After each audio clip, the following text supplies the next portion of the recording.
இந்த வீடியோவில் நம்ம வந்து மில்க் சப்ஸ்கிரிப்ஷன்ஸ் எப்படி ஆட் பண்ணுறது அப்படின்னு பார்க்க போகிறோம். ஸோ இதுக்கு நீங்கள் கீழே வந்து ப்ராடக்ட்ஸ் பட்டன் இருக்கும், அதை கிளிக் பண்ணிக்கோங்க. அதுக்கு முன்னாடி நீங்கள் வேலெட்டில் கேஷ் ஆட் பண்ணியிருக்கீங்களான்னு ஒன்ஸ் செக் பண்ணிக்கோங்க. கேஷ் வேலெட்டில் இல்லைன்னா நம்மளால் சப்ஸ்கிரிப்ஷன் வந்து ப்ளேஸ் பண்ண முடியாது.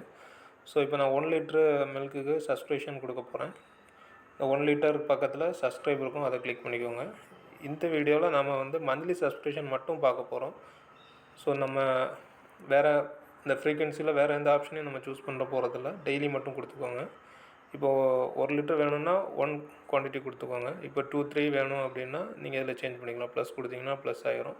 இப்போ நான் வந்து டெய்லி 5 லிட்டர்ஸ் வேணும் அப்படிங்கிறத கொடுக்குறேன். இல்லை டெய்லி 2 லிட்டர்ஸ் வேணும் அப்படின்னு கொடுக்குறேன். ஜஸ்ட் இந்த கீழே வந்து ஸ்டார்ட் டேட் மட்டும் கொடுத்துக்கோங்க. இப்போ இன்றைக்கி 17 இருக்குது. ஸோ எனக்கு வந்து ஃப்ரைடே வேணும், ஃப்ரைடேலேருந்து ஸ்டார்ட் பண்ணணும் அப்படின்னா 20 கிளிக் பண்ணிக்கோங்க. டன் கொடுத்துக்கோங்க. இது பக்கத்தில் இருக்க கன்ஃபார்ம் சப்ஸ்கிரிப்ஷன் கொடுங்க. இப்போ வந்து சப்ஸ்கிரிப்ஷன் ரெஜிஸ்டர் ஆகிடுச்சு. இதை எப்படி செக் பண்ணுறது அப்படின்னா கீழே வந்து 3வது டேப் சப்ஸ்கிரிப்ஷனை வந்து கிளிக் பண்ணிங்கன்னா உங்களுக்கு இந்த மாதிரி ஒரு பேஜ் ஓப்பன் ஆகும். இதில் நீங்கள் பார்த்துக்கலாம் உங்களோட சப்ஸ்கிரிப்ஷன்ஸை. இதில் பார்த்தீங்கன்னா நெக்ஸ்ட் டெலிவரி ஆன் 20th அப்படின்னு நீட்டாக போட்டிருக்காங்க.